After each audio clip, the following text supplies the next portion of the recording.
Hello students, आज के इस वीडियो लेक्चर में हम लोग कवर करेंगे क्लास 10th स्पेशल इंग्लिश के चैप्टर 2 द हैप्पी प्रिंस, इसके एक्सरसाइज को।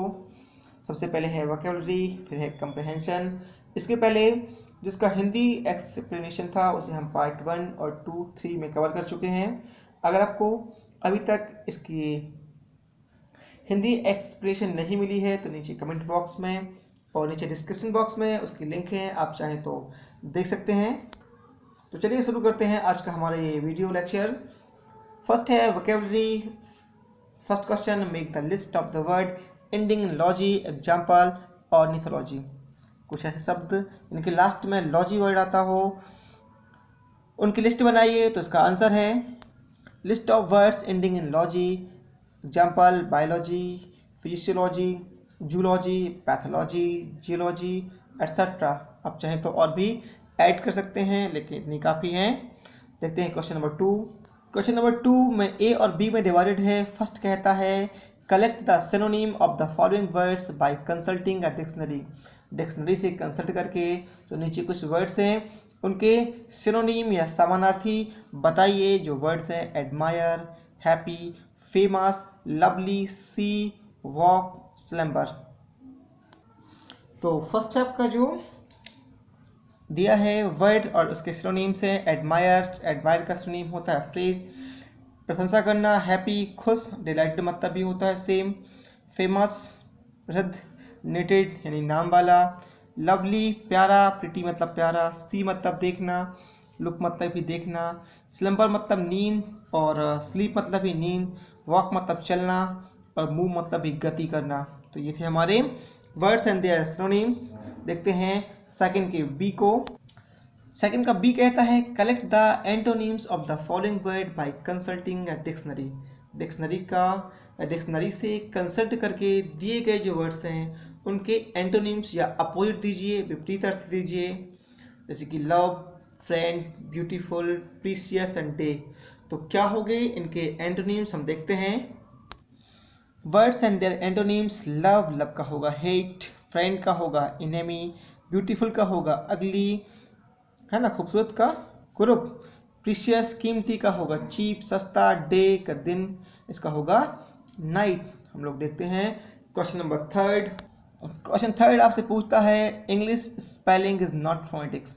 जो इंग्लिश की स्पेलिंग है वो फोनेटिक्स के अकॉर्डिंग नहीं है, as there are many silent letter in English word. इसी कारण से इंग्लिश में बहुत सारे जो वर्ड्स हैं वो साइलेंट हो, लेटर जो होते हैं वो साइलेंट होते हैं। एग्जाम्पल ग्रेशिया, उदाहरण के तौर पे नो के साइलेंट है, कॉलम एम साइलेंट है। Now select such word from the lesson and pronounce them. तो ऐसे ही कुछ वर्ड्स को छांटिए इस लेसन से और उनका उच्चारण कीजिए। तो इसका आंसर है match girl, bridge, watch, column, autumn, famous, O, front etcetera. ये कुछ वर्ड्स थे। तो ये थी हमारी वोकैबुलरी। देखते हैं नेक्स्ट कंप्रहेंशन को। कंप्रहेंशन है आपका ए और बी पार्ट में। जो ए है टोटल 13 क्वेश्चन है। तो शुरुआत में हम लोग ओनली 7 क्वेश्चन कवर करेंगे। जो बाकी क्वेश्चन है 8 to 13 उसे हम नेक्स्ट में कवर करेंगे। तो चलिए शुरू करते हैं हमारा कंप्रहेंशन के फर्स्ट क्वेश्चन को। What made the swallow stay behind even after his friends had gone away to Egypt. ऐसी कौन सी चीज़ थी जिसने swallow को वहीं पीछे रोक लिया जबकि जो उसके दोस्त थे वो इजिप्ट या मिस्र चले गए थे। तो इसका आंसर है even after his friends had gone away to Egypt.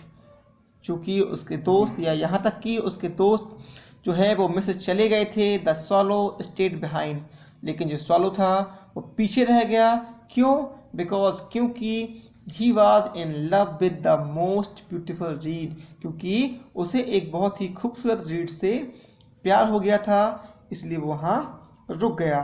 Question number 2, what was the statue of happy prince adorned with.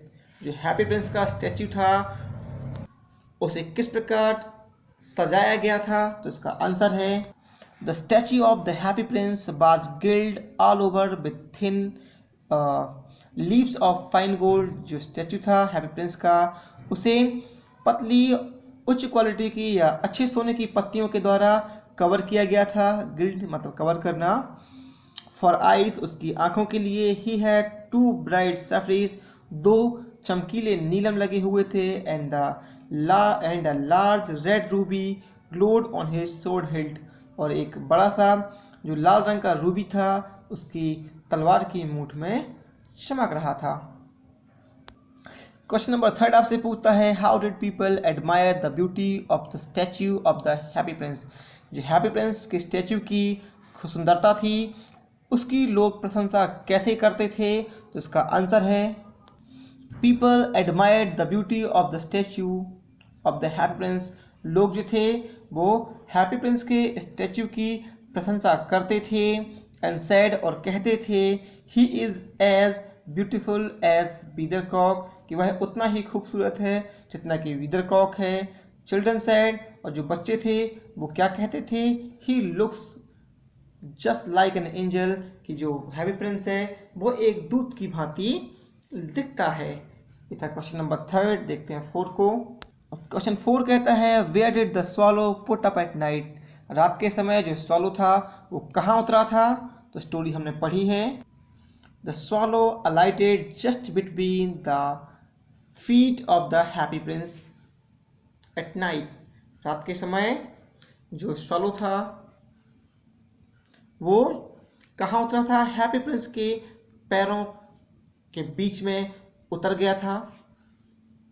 Question number 5 है आपका, When the third drop of water fell, the swallow looked up. What did he see? जब बरसात या पानी की तीसरी बूंद गिरी तो स्वॉलो ने ऊपर की ओर देखा. तो उसने क्या देखा. तो इसका आंसर है, When the third drop of water fell, जब पानी की तीसरी बूंद गिरी, the swallow looked up, तो स्वॉलो ने ऊपर की ओर देखा. And saw, और देखा, the eyes of the happy prince were filled with tears, कि जो हैप्पी प्रिंस की आंखें थी वो आंसुओं से भरी हुई थी. And tears were running down his golden cheeks, और आंसू जो थे वो उसके सुनहरे गालों से लुढ़क रहे थे या बह रहे थे. क्वेश्चन नंबर 6 है आपका, why was the happy Prince beeping. जो हैप्पी प्रिंस था वो क्यों रो रहा था. तो इसका आंसर है, the happy Prince was beeping because he was able to see the ugliness and miseries of his city. Happy Prince था वो इसलिए रो रहा था क्योंकि वह अपने शहर की जो कुरूपता थी और जो गरीबी थी उसको देख सकता था. क्वेश्चन नंबर 7 पूछता है आपका, why did the happy prince not know the suffering of his people. जो हैप्पी प्रिंस था वो अपने लोगों के दुखों को क्यों नहीं जान पाया या क्यों नहीं जानता था. तो इसका आंसर है, The happy prince did not know the suffering of his people because when he was alive, he used to live in the palace and led a joyful life. He had no contact with the other people. The happy prince लोगों के दुखों को इसलिए नहीं जानता था क्योंकि जब वह जीवित था तो वह एक पैलेस में रहता था और एक आनंदपूर्वक जीवन व्यतीत करता था. He had no contact with the other people, और उसका दूसरे लोगों से कोई भी संपर्क नहीं था. ये थे हमारे 7 क्वेश्चन. 8 से 13 के जो क्वेश्चन हैं वो हम पार्ट 2 में कवर करेंगे. तो आपको हमारी ये वीडियो कैसा लगा हमें नीचे कमेंट बॉक्स में ज़रूर बताएं.